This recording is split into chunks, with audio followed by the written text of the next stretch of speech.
પલાળેલી બદામનો ભૂક્કો, સંતરાની છાલ ગરમ પાણીમાં અડધા કપ ગ્લાસમાં થોડી નરમ કરેલી છાલ,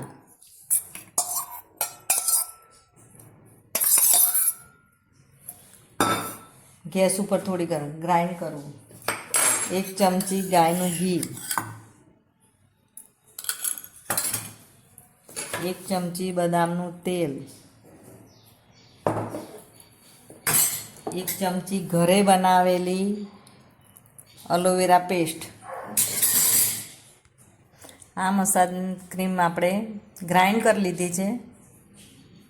હવે એટલી ઇફેક્ટિવ છે કે સ્કિનને ટાઈટ કરશે, સ્કિનને ગ્લો કરશે. 5 મિનિટ મસાજ કરવાથી કરટલી ચહેરાની દૂર થઈ જશે. આ મસાજ ક્રીમ 100% નેચરલ છે અને 100% સ્કિન ટાઈટ કરીને 100% કરટલી દૂર કરશે.